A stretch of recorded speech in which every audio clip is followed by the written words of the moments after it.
अशा जे देशभक्त आहेत, जे हिंदूवादी आहेत, अशा पार्टीला आणि अशाच नेत्यांना, अशाच उमेदवाराला आपण समर्थन करा, त्यांना चांगल्या मताने निवडून आणा. ओम नमो नारायण. आपण पालघरमध्ये राहता. जी जी. सगळं जनजातीय क्षेत्र आहे. पालघरची दुर्घटना सगळ्यांना अजूनही स्मरणात आहे. जी जी. आणि अशा वातावरणामध्ये जनजातीय क्षेत्रात जिथे विधर्मीयांचं जी धर्मांतरणाचं खूप मोठ्या प्रमाणात काम आहे, हो हो, अशा ठिकाणी आत्ता त्या घटनेनंतर काम करताना काय स्वरूप आपल्याला अनुभवाला येत आहे? आता आपण जसं म्हटलं, मी सर्वप्रथम तर आपल्या जे दर्शक आहेत त्यांनाही धन्यवाद देतो. आणि आपण हा संवाद करताय आणि आपणही एक प्रतिभाशाली आणि संप्रदायातले कीर्तनकार आहात परंपरेचे, आणि या चळवळीत अनेक वर्षापासून जवळून आहात, पाहताय आणि सक्रिय काम करताय. त्यामुळे आपल्याशी संवाद साधायला मलाही बरं वाटतंय. तर आपण जसं पालघरचा उल्लेख केला, मी 2.5 वर्षापासून जी साधूंची हत्या झाली तिथं अतिशय दुर्दैवी, त्याचं समर्थन कोण करणार. आणि म्हणून आता जे धर्मांतरण, आणि दुर्दैवाने या देशामध्ये धर्मांतरण विरोधी कायदा नाही आहे, लवजियात विरोधी कायदा नाही आहे, जनसंख्या नियंत्रण कायदा नाही आहे. आणि जसं आपण प्रश्न विचारला आहे तसं 2-2.5 वर्षापासून त्या ठिकाणी आपण जो जनजाती क्षेत्र आहे, खास पालघर जिल्हा, पहिलं तर ठाणे जिल्हा होता, आता तो पालघर जनजाती आणि आपला वनवासी आदिवासी समाजाचा विकास व्हावा या न्यायाने ते या अर्थाने वेगळा जिल्हा तोडलेला आहे. तर आता काम करताना अडचणी तर येतात महाराजजी, पण आता कुणी ना कुणी पुढं होऊन केलं पाहिजे. म्हणून मी संकल्प करून त्या ठिकाणी 2.5 वर्षापासून प्रवास करून तिथं आश्रमाचं निर्माणाधीन आहे आता. नाही, असं मला विचारायचं, जी, त्यावेळेस भगवा पाहून त्या लोकांनी आक्रमण केलं असं हा, म्हटलं जातं. या गोष्टीत बरंच आज सत्य आहे. तुम्ही भगवं घालून फिरतायत, त्यावेळेस त्या लोकांची किंवा त्या जनजातीय क्षेत्रात असणाऱ्या लोकांची दृष्टी काय आहे? कारण कळत नकळत त्यांनी मारलं असं म्हटलं जातं. वास्तविक जनजातीय क्षेत्रातला जो आपला बांधव आहे तो कधीही संतांच्या विरोधात नव्हता. नाही, उलट त्याला प्रेरित करून जे धर्मांतरित झालेले होते त्यांनी केलेलं ते आक्रमण होतं. आणि संतांना आदिवासींनी केलं, त्यांच्याकडे झालं असं खोटा प्रचार, नॅरेटिव्ह पसरवला जाऊन आदिवासी लोकांना हिंदू धर्मापासून वेगळं करण्याचा प्रयत्न केला. खूप मोठं षडयंत्र आहे. काही वामपंथी आणि धर्मविरोधी ज्या काही शक्ती आहेत, आणि विदेशी एक फार मोठं षडयंत्र आहे. तो आदिवासी समाज असला तरी तो सनातनी हिंदूच आहे. आज भगवान प्रभू रामचंद्र वनवासात, केवट असेल, निषादराज असेल, शबरी माता, हे सर्व ही जनजाती आहे ना. आणि हिंदू म्हणजे काही एक जात नाही महाराजजी. तर हे सर्व 18 पगड जाती, जसं छत्रपती शिवाजी महाराजांनी सर्वांना 12 बलुतेवर 18 पगड जाती घेतल्या. भगवान श्रीकृष्णांनी जो समतेचा, एकतेचा तो तेव्हा सर्व गोपाळ वगैरे सर्व घेऊन, ते काही समाज जाती बघून नाही. म्हणून सनातन धर्माचं हेच विशेषता आहे, वैशिष्ट्य आहे. आणि म्हणून आदिवासी समाज हा खूप भावी. मी आता 2.5-3 वर्षापासून घरोघरी जातो, अनेक यात्रा काढल्या कार्यक्रमाच्या द्वारे. तर तो खूप श्रद्धाळू समाज आहे. आणि तो देवी मातेची, गणपतीची, भगवान शंकराची, काही वारकरी समाज आहे. तर तो एक सनातनी आहे. पूजा कुठलाही विरोध तुम्हाला तसा कधी जाणवला नाही भगवान? नाही, त्या समाजाकडून बिलकुल नाही. हा फक्त फेक नॅरेटिव्ह होता. बिलकुल हा विरोध होईल. जो धर्मविरोधी शक्ती आहेत, काही जिहादी मानसिकतावाले म्हणा, किंवा धर्मविरोधी षडयंत्रकारी, आणि गरीब लोकांना शिकार बनवतात. आणि गरिबी असणं काही तो अपराध नाही आहे. तो आदिवासी समाज सनातनी हिंदू आहे, पण तो हिंदू नाही म्हणून फार मोठं षडयंत्र आहे. आणि म्हणून येणाऱ्या काळात आपण जास्तीत जास्त त्या ठिकाणी जाऊन त्या भागात शासनानं त्यावेळेस काही कार्यवाही करणं अपेक्षित होतं, तशी काही प्रभावी झाली नाही. हा, त्यानंतर आलेलं जे शासन आहे त्यांनी काही करणं अपेक्षित होतं, तेही काही व्यवस्थित झालेलं नाही. आता इन्क्वायरी, संतांची अशी म्हणणं होतं की तिथे कमीत कमी स्मारक तरी व्यवस्थित व्हायला पाहिजे होतं. हो, आणि त्यांना ती खऱ्या अर्थानं श्रद्धांजली ठरली असती. पण कुठल्याही स्वरूपानं असं झालं नाही, असं म्हणून बरीच संत मंडळी त्या विषयात नाराज आहे. आपलं नाही, या सरकारनी चौकशी CBI नेमलेली आहे. तत्कालीन सरकारने काही केलं नाही, जे प्रभावी ठोसपणे करायला पाहिजे त्यांनी केलं नाही. पण यांनी केलंय. आम्ही यांच्यावर समाधान व्यक्त करतो. आणि आपण जसं स्मारकाचं म्हटलं, स्मारक होऊन जाईल, केलंही पाहिजे या मताचा मी आहे. त्याहीपेक्षा आपण जनजागरण आणि घराघरात गेलं पाहिजे. त्यापर्यंत जो काही शेवटचा व्यक्ती आहे, आपण हिंदू राष्ट्र वगैरे देशाला समर्थशाली, वैभवशाली करायचं म्हणतो, पण व्यक्तीपासून राष्ट्र निर्माण होईल. आपल्याला त्या व्यक्तीपर्यंत जावं लागेल. जे जनजाती आज महाराष्ट्रात सुद्धा जातीपातीमध्ये फार मोठं एवढं युद्ध चालू आहे, संघर्ष चालू आहे. आणि म्हणून आपल्याला कुठेतरी या समाजापर्यंत जावं लागेल. थोडं मध्ये एक विषय करतो आपण. आता महाराष्ट्रातलं एक वातावरणाबद्दल बोललात. जी, आज जे चित्र आहे, कारण हेतूच तो आहे. हम्म. संपूर्ण भारतामध्ये ही परकीय शक्ती जी आहे, जी अखंड हिंदुस्थानाचे तुकडे पुन्हा करावेत या विचारात आहेत, या मंडळींनी त्या त्या ठिकाणचा जो प्रमुख वर्ग आहे, जसं हरियाणामध्ये जाट समाज वेगळा करायचा, जी इकडे राजस्थानमध्ये मीना समाज वेगळा करायचा, जो बहुल आहे असं म्हणून तुम्ही तुमच्यावर अत्याचार आहे, तुम्हाला आरक्षण मिळालं पाहिजे असं करत तो समाज या मुख्य समाजा प्रवाहापासून वेगळा करायचा आणि आपापसात वाद लावून द्यायचे. हो. असा उद्योग करीत एक दोन नाही, धनगर आरक्षण असेल, मराठा आरक्षण असेल, लिंगायत आरक्षण असेल, त्याबरोबर आता मुस्लिम आरक्षणाचा विचार असेल, तर वास्तविक आपल्या सगळ्यांना हे माहिती आहे बिलकुल. की या बाबतीतले निर्णय हे केंद्राकडे आहेत. हो, हो, पहिली गोष्ट, हो, हो. राज्य शासन याच्यात काही निर्णय घेऊ शकत नाही. सगळे 23 राज्याची प्रमुख मंडळी एकत्र येऊन बिलकुल. त्यात बहुमत झाल्याशिवाय आणि राज्यसभा हो. लोकसभा यात संविधानातले जे मूलभूत बदल आहे ते करता येत नाही. बिलकुल. आणि आरक्षण हा विषय संविधानाशी संबंधित हो आहे. हो हो. वास्तविक अशा मागण्या करून संविधान धोक्यात आणणारे कोण आहेत आणि संविधान धोके में असं म्हणून हा विचार लोकांच्या मध्ये फेक नॅरेटिव्ह करणारे जे आहेत त्यांच्याबद्दल आणि आपण काय म्हणा. दुर्दैवाने समाज त्यांचा बळी पडतो, हारी जातो. तर जे फेक नेरेटिव्ह जे करणारे आहेत ते काही प्रमाणामध्ये थोडंसं आपल्याला वाटतं की यशस्वी झाले, पण महाराजजी मी तुम्हाला खात्रीने सांगतो की साधू संत जे आहेत तर खऱ्या अर्थाने सनातन धर्मरक्षणासाठी आणि राष्ट्राचा विचार करतात. तर हे तर तितकंच खरं आहे की काही सर्वच करतात का? नाही, सर्वच नाही, पण काही प्रमाणात करतात. तर जे करत नाही त्यांनाही माझा आग्रह आहे, आम्ही तर आपण प्रत्यक्ष ग्राउंड लेवलला जमिनी स्तरावर काम करतो, पण सर्व संतांनी या आरक्षण वगैरे आता जे आरक्षणच्या मुद्द्यावरती जो काही विषय आहे तो ज्याला ज्याचा हक्क आहे संविधानाने दिलेला आहे, आपण जसं म्हटलं की ते सर्व केंद्राचा विषय आहे, तर ज्याच्या त्याच्या जे काही आहे न्याय हक्क ते मिळालं पाहिजे. पण साधू संतांनी माझं वैयक्तिक असं मत व्यक्तिगत आहे की या जातीपातीच्या भिंती तोडल्याशिवाय आपला हिंदू समाज एकत्र एक शक्ती येणार नाही.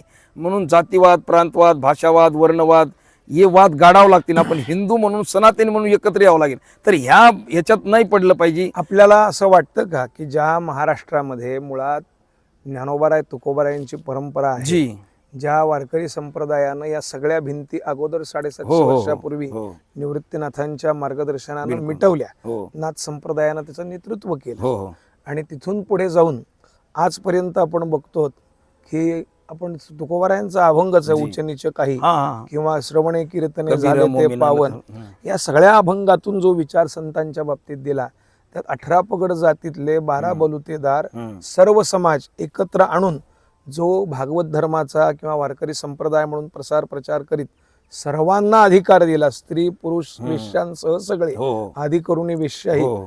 इतकं जर समावेशी तत्वज्ञान आणि प्रत्यक्ष आचार पद्धती संप्रदायाची आहे, तर त्या संप्रदाय प्रभावातल्या महाराष्ट्रात या सगळ्या चुकीच्या बातम्यांचा किंवा फेक नॅरेटिव्हचा किंवा हे चाललेली जी काही प्रकरणं आहेत हं. त्यांचा परिणाम राजकारणावर होईल, समाजकारणावर होईल, धार्मिक जीवनावर होईल असं वाटतं तुम्हाला? काही प्रमाणात वाटतो, पण जर आमची साधू संत मंडळी, कीर्तनकार, कथाकार हे सर्व भगवाधारी आहेत, महाराष्ट्रातल्या अनेक परंपरा आहेत, अनेक संप्रदाय पंथ आहेत, या लोकांनी जर जागृत राहिलं तर समाजाला आणि महाराष्ट्राला आपण वाचवू शकतो. नाही, आपण आता म्हटलात काही प्रमाणात होईल, याचा अर्थ ज्ञानोबाराय नाही, नाही, तुकोबारायांच्या विचारांचा प्रभाव कुठेतरी क्षीण व्हायला लागलाय. नाही त्याला जबाबदार तो विचार आहे का आपण आहोत? काय नेमकं नाही, सांगता? आपणच आहोत असं म्हणता येईल. साधू संतांना जबाबदार धरता येणार नाही. काही मंडळी आहेत ना, प्रवृत्ती आहेत, तर ते फार काळ टिकणार नाही असं मला वाटते. पण काही प्रमाणात जे आता वातावरण बनवलं जाते ते वातावरण जे आहे ते योग्य नाही, उचित नाही संप्रदायाच्या दृष्टीने.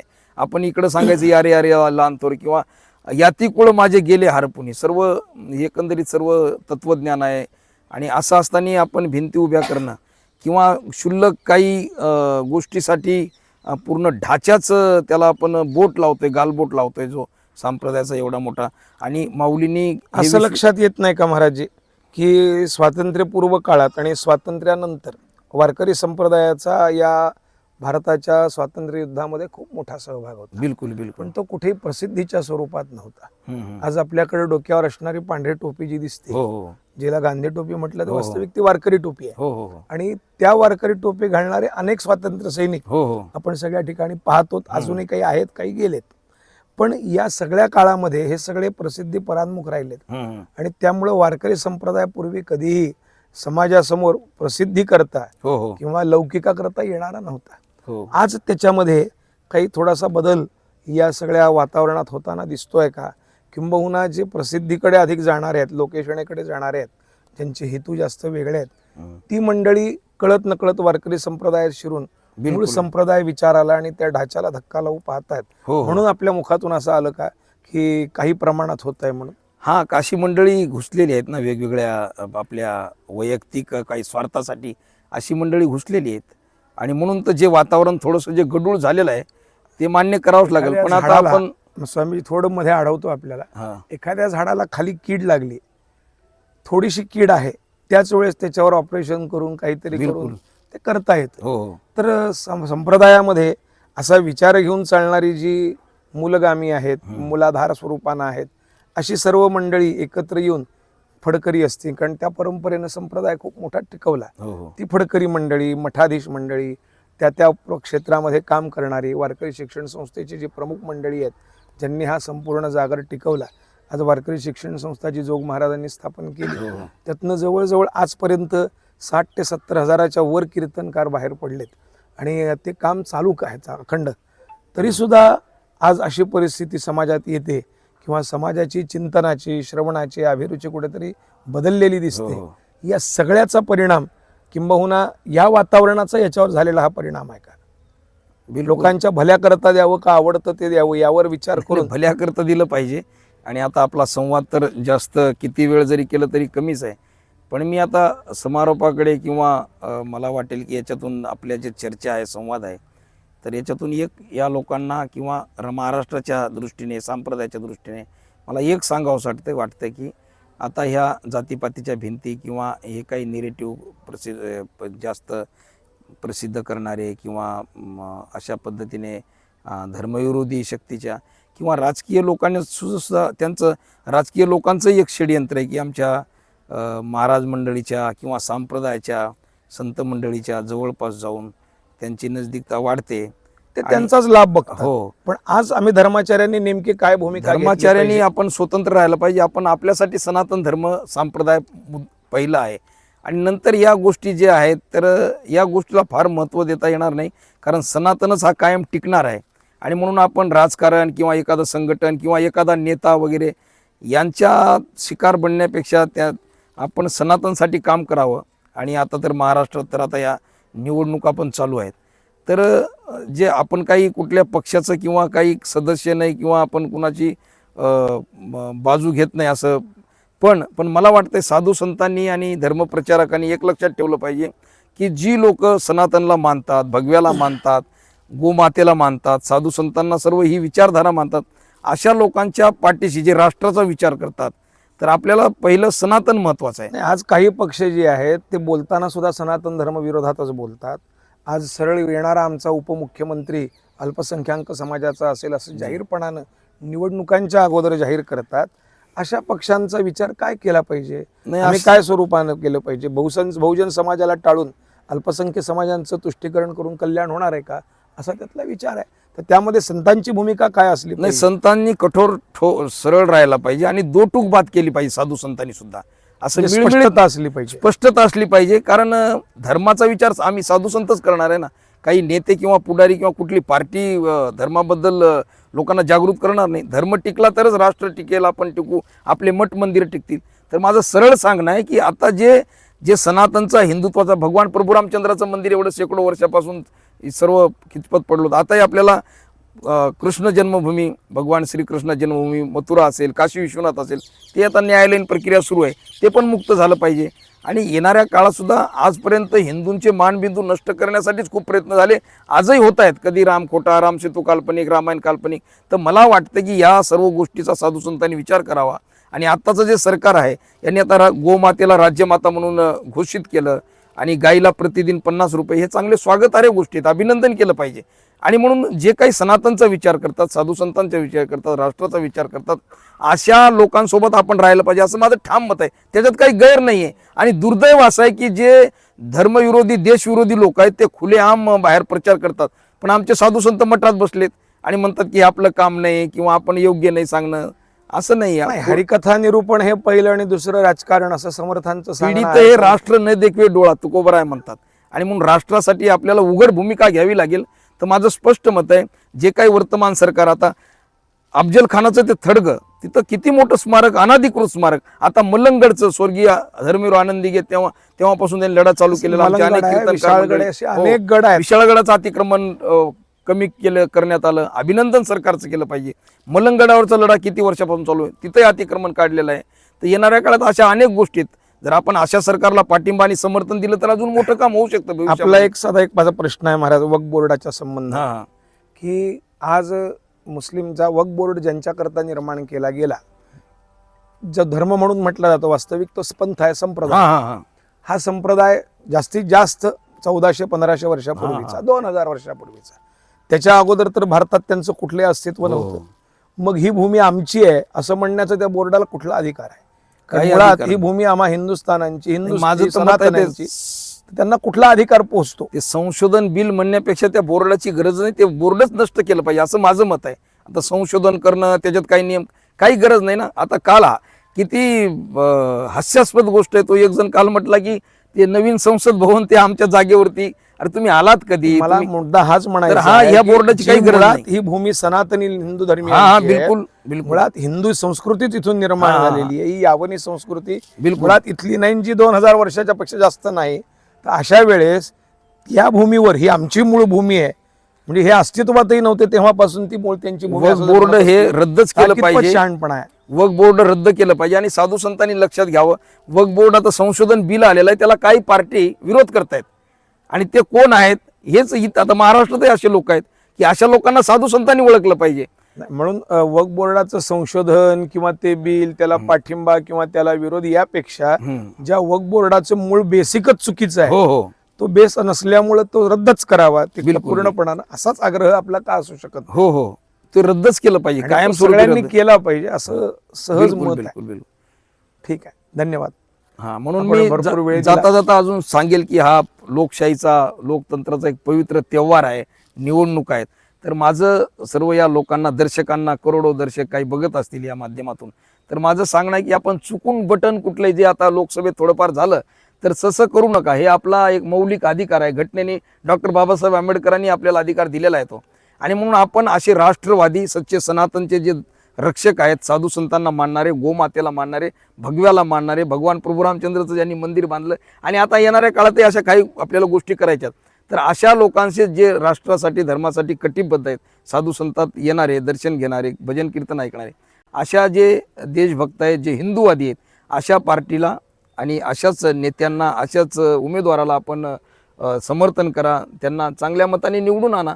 आणि म्हणून मी सर्वांना आवाहन करतो की अशा हिंदूवादी लोकांना, जे आता वर्तमान सरकारने सुद्धा चांगले कामं केले, त्या गोष्टीचं आपण स्वागत केलं पाहिजे.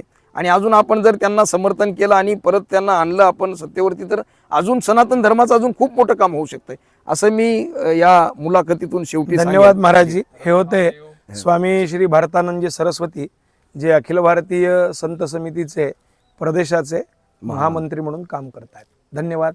जय श्रीराम. आपणा सर्वांना पुन्हा हे सर्व पाहण्याकरता आणि ऐकण्याकरता धन्यवाद. आपण जरूर याचा विचार कराल अशी अपेक्षा ठेवतो. जय श्रीराम. जय